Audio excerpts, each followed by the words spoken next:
How's it going, all you photographiliacs? I'm your host, B. Smitty.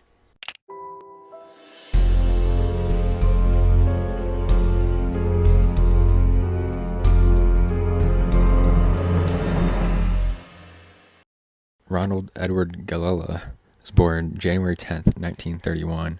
A photographer, and he is known as, he was dubbed a paparazzo extraordinaire by Newsweek, and the godfather of U.S. paparazzi culture by Time magazine and Vanity Fair.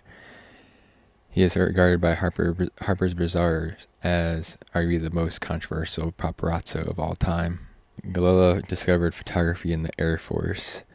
Anticipating he'd be drafted during the Korean War, he enlisted in 1951 and took his first photography lessons while being trained in camera repair.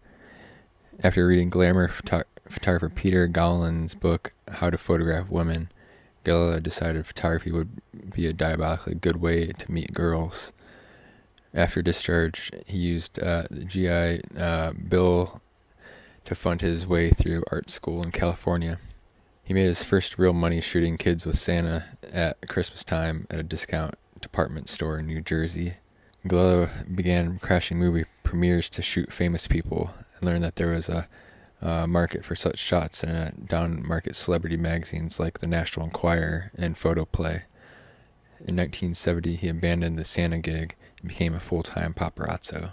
If there was a chip on his shoulder, it was about privilege and status. His career built on selling to publications what termed no-appointment portraits of often unwilling people for $25 a piece. The going rate for magazines and tabloids in the 70s and 80s. Meanwhile, Avedon Irving Penn earned thousands to shoot willing models and actors in the comfort of a studio, a process that Galella deems criminally easy. Galella said, quote, "They were studio photographers, and I'm glad that I didn't have the money to get into a studio." He continued, quote, "I could do studio photography, but it was best that I was forced to make my world the studio. There's no other photos that are as great as my paparazzi photos." And his first rule while out photographing was shoot everybody, regardless of whether he actually knew who they were or not. In 1979, when he was 48, he married 31-year-old Betty Burke, a photo editor for a Washington, D.C.-based Sunday supplement called Today is Sunday. He used to call her in a professional capacity. Voice had initially reminded him of Jackie's. He had a huge obsession with Jackie Onassis, which ended up being a documentary, I think in 2012, I think was when that was released. Is obsessed with Jackie Onassis is an understatement.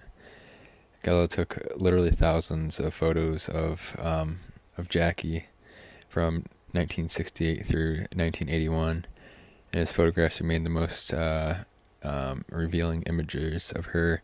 So I held that our collective memory of Jackie is kind of they're photos that you've seen before, and so it may very well be something that when you think of an image of Jackie Onassis, it actually very well may be a photograph that Galella had shot. And Galella had to deal with constant hurdles of court battles with Jackie, restraining orders, and heavy fines because Jackie put up a grand front of personal privacy. Fashion designer and director Tom Ford was right on the money when he said, ironically, the very photographs that Mrs. Onassis resisted were the ones that define her as an icon. But saying, quote, "She was and still is the most famous, most photographed woman in the world. I believe only Elvis could meet or exceed her level of fame." The 1972 free speech trial, Galella vs. Onassis, resulted in a restraining order to keep Galella 50 yards, which was later changed to 25 feet away from Onassis.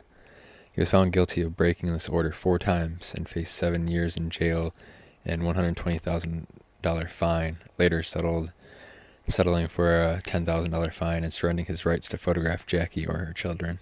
June 12th, 1973, Marlon Brando punched Galella in the face outside a restaurant in Chinatown, New York City, breaking the photographer's jaw and knocking out 5 of his teeth on the left side of his mouth. Galella had been following Brando, who was accompanied by Dick Cavett, to the restaurant after taping of the Dick Cavett show earlier that day. Galella hired a lawyer named Stuart Schlesinger. That's kind of how I'm going to go with that. to sue Brando and ultimately settled for $40,000. Zloy reported in the 2010 documentary Smash His Camera that Galella received 2/3, but only cared about getting the message out. He said, quote, "I don't want anyone to think they can go around punching me if I am taking their picture. Get that story out, not the money." Subsequently, the next time Galella chased Brando, he wore a football helmet, which there's actually a photograph of that, Galella wearing a helmet next to Brando. So other celebrities that he photographed included Elvis Presley, whose bodyguards slashed his tires, Bridget Bardot, whose security staff hosed him down, and Sean Penn, who spit at him and reportedly punched him while being photographed with his then-wife Madonna. In September 1969, Galella leapt out of bushes in Central Park to photograph Jackie and 8-year-old JFK Jr. biking. According to Jackie, John nearly rode into Fifth Avenue traffic out of fright, and Jackie, according to Galella, shouted, quote, "Smash his camera." Secret Service agents handcuffed him and drove him to the nearest police precinct. He sued on the First Amendment grounds.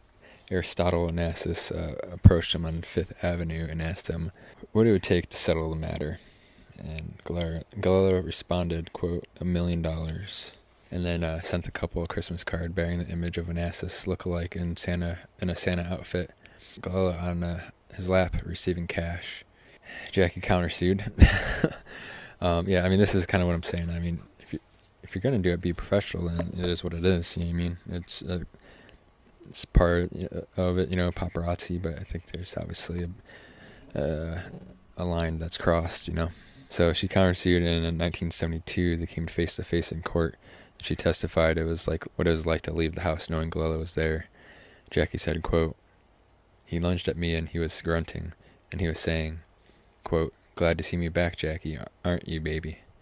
And then he took his camera strap and was flicking me on the shoulders." Galella denied this. Galella's justification for his obsession didn't help. It came up in court that he had told Aristotle Onassis that he thought his daily stalking of Jackie would, quote, help her forget the trauma of sitting next to JFK when he was assassinated in Dallas, which is pretty disturbing. A judge eventually ruled that Galella would need to stay 25 feet away from Jackie and 50 feet away from the kids. And in 1974, Galella published his first book, Jacqueline, in which he confessed, quote, "I don't need to take pictures of Jackie nude. In hot pants, yes. In a bikini, sure." He confesses to me if he encountered Jackie in the raw, he naturally would have taken the shot, continuing to quote, but probably not released it. After the court order, he said, quote, "I don't know if Jackie thinks about me anymore. Maybe she does. Does she miss me? Who knows?" But then the following year, he flew to Los Angeles, posing delightfully 3 feet away from Jackie's head with a measuring tape prop that marked 25 feet and keep your distance, which is another thing. It's just being like, this isn't being a paparazzi. In 1981, Jackie went back to court on Galella's violations, and a judge ruled he'd be fined $120,000 and jailed 6 years if he ever shot a photo of her again. In spite of these controversies, art galleries across the world have valued his work for its artistic and historical value. He was praised by Andy Warhol, who said, quote, "My idea of a good picture is one that's in focus and of a famous person doing something unfamous. It's being in the right place at the wrong time. That's why my favorite photographer is Ron Galella." In 2002, when curator and editor Stephen Bludall dug deep into the archives to produce the photographs of Ron Galella, which collected his best work from 1965 to 1989, it was precisely the hurried and invasive quality of his photos that earned them the artistic recognition. Stephen said, quote, "Ron had always been not well liked, always sort of in the gutter with everyone, but I thought it was time for the snapshot aesthetic and paparazzi photography to be sort of a highbrow." Gucci sponsored its print and run, and Tom Ford wrote the introduction, acknowledging that Galella's images had long served as an inspiration for his fashion, and that he said, quote, "Ironically, the very photographs that Mrs. Onassis resisted were the ones that defined her as an icon." And that concludes this episode. I hope you enjoyed it. Head over to Photographiliac.com for companion content to this podcast. Also, head over to my website, beastmedia.com, for more photography content and merch to this podcast. And if you want to support this podcast even further and get exclusive content, head over to patreon.com/bsmitty. You can find me on the social medias at OGBSmitty. All right, let's grab our camera and shoot some photos.